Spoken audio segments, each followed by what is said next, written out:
Olá, gente querida! Hoje é domingo, dia 7 de novembro, e a Igreja no Brasil celebra a solenidade de Todos os Santos. O texto proposto para o Santo Evangelho desse domingo é exatamente Mateus, capítulo 5, versículos de 1 a 12, as bem-aventuranças. Naquele tempo, vendo Jesus as multidões, subiu ao monte e sentou-se. Os discípulos aproximaram-se e Jesus começou a ensiná-los. Bem-aventurados os pobres em espírito, porque deles é o reino dos céus. Bem-aventurados os aflitos, porque serão consolados. Bem-aventurados os mansos, porque possuirão a terra. Bem-aventurados os que têm fome e sede de justiça, porque serão saciados. Bem-aventurados os misericordiosos, porque alcançarão misericórdia. Bem-aventurados os puros de coração, porque verão a Deus. Bem-aventurados os que promovem a paz, porque serão chamados filhos de Deus.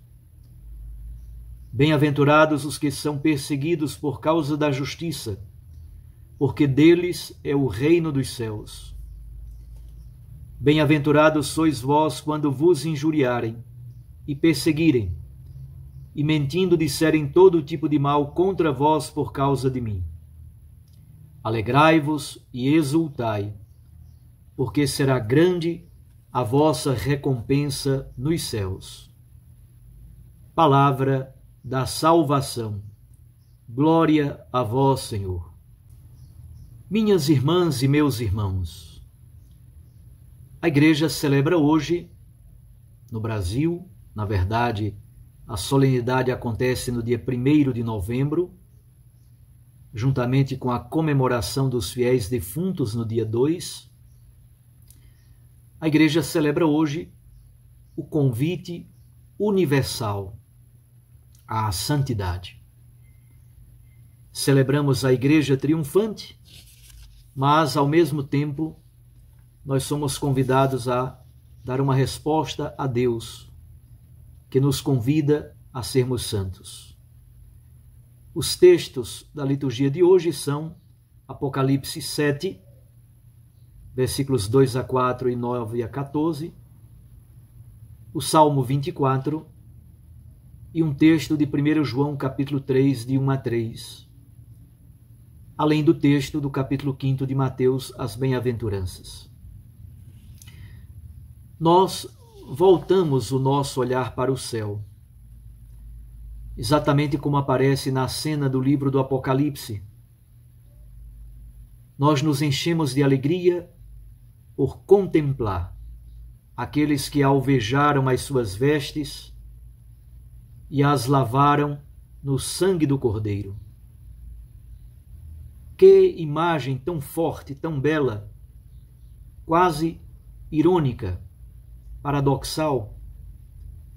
Como é possível lavar vestes brancas e as alvejar mais ainda em sangue?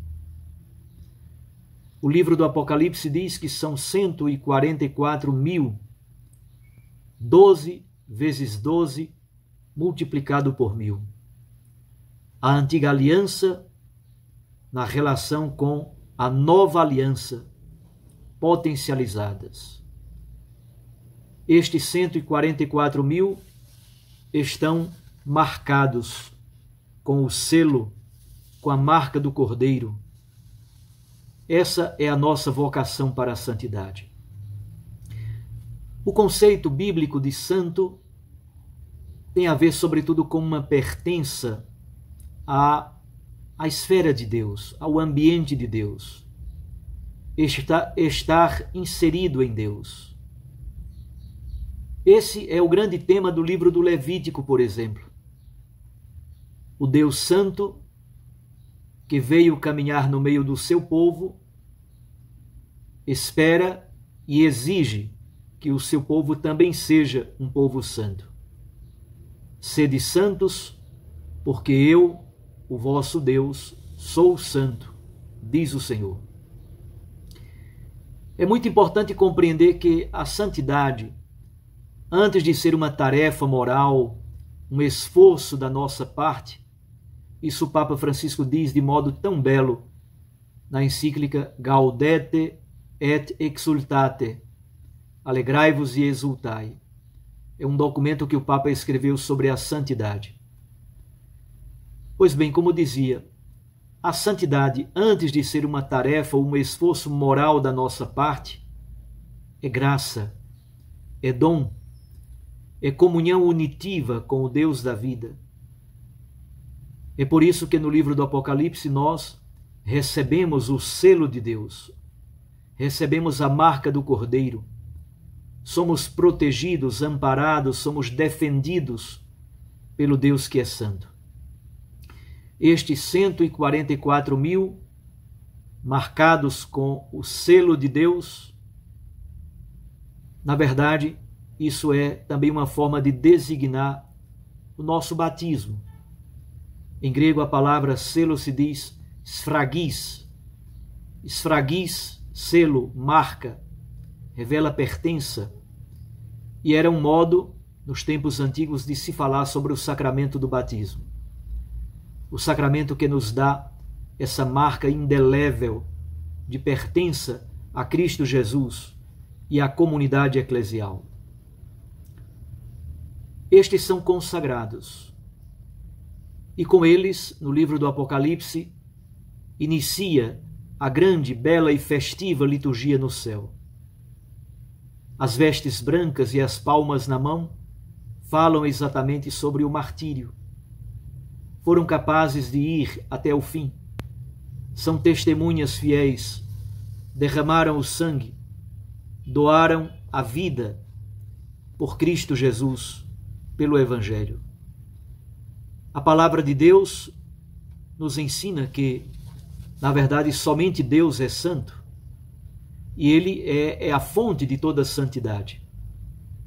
Nós somos santos porque fomos redimidos e salvos pelo sangue de Cristo derramado na cruz. É bonito como São Paulo, na carta aos Coríntios, trata. Ele diz que nós somos santos e chamados à santidade. Essa beleza no início da carta aos Coríntios. Somos santos porque Cristo Jesus, pelo seu mistério na cruz, realizou o mistério da santidade em nós. Mas somos convidados à santidade porque ainda estamos na transitoriedade da história. Deus é o totalmente outro, é o totalmente santo, é transcendente, é separado, é aquele que não se deixa manipular, exatamente porque Ele é Deus, exatamente porque Ele é o 3 vezes santo. O Pai é santo, o Filho é santo, o Espírito é santo, a Trindade é santíssima. Mas este Deus santo e absoluto faz com que a sua santidade transborde. Somos então convidados a esta comunhão com Ele, o totalmente santo. Em primeiro lugar, no mistério da comunhão dos santos, há uma comunhão com as coisas santas, os sacramentos, a palavra de Deus, a caridade, a comunidade eclesial. Essa comunhão também se dá com as pessoas santas, aquelas que já partiram para a eternidade, morreram em estado de graça e são ou não reconhecidas oficialmente pela Igreja como santos, como santas, como modelo de fé, como modelo de virtude, como modelo de intercessão. Especialmente os mártires são os santos por excelência. Estas pessoas que partiram para junto do Pai e habitam a glória inacessível estão dia e noite com os anjos, louvando a Trindade Santíssima. Muitas já foram reconhecidas oficialmente pela Igreja, outras tantas não. Morreram com virtudes heróicas por causa da única graça que Cristo Jesus derramou em nossos corações. É isso que de algum modo diz São João na segunda leitura. São João aprofunda essa pertença ao céu exatamente por meio do tema da filiação. Na tradição bíblica, o filho herda a mesma identidade, a mesma natureza, as mesmas características. Herda uma profissão, herda não somente as características físicas e a profissão, mas herda, sobretudo, caráter. Ora, se nós somos filhos de Deus e Deus é o totalmente santo, nós herdamos exatamente esta identidade do Pai. A filiação divina é a base para compreender o que significa a comunhão na santidade. A filiação é a raiz da santidade cristã. E isso, na verdade, inicia no batismo, mas tem uma realização para além da história, na escatologia. Aí está, portanto, a base teológica da santidade. Mas seria interessante buscar no texto do Santo Evangelho a base antropológica. Exatamente porque o Deus que é santo e que nos santifica, ele também nos capacita a viver a santidade na história, já sendo sinais da santidade que Cristo Jesus expressou no mistério do reino. Às vezes, a santidade é compreendida de modo muito equivocado. Há pessoas que imaginam que o santo, a santa, é uma pessoa meio estranha, meio mirabolante, que está com a cabeça no meio das nuvens do céu. Às vezes são consideradas pessoas esquisitas, pessoas que vivem como que em meio às nuvens. É por isso que o texto do Evangelho de hoje, as bem-aventuranças, nos ajudam tanto a concretizar e a compreender o significado verdadeiro, concreto, daquilo que significa ser santo, especialmente nos dias de hoje. Ora, Cristo Jesus já nos justificou. Ele já nos redimiu. Ele já nos salvou. Ele já nos santificou pela sua morte redentora na cruz. Nós já fomos lavados no sangue do Cordeiro. Nossas vestes já foram alvejadas no sangue do Cordeiro. Nós já temos em nossa fronte a marca do Cordeiro. Somos de Deus.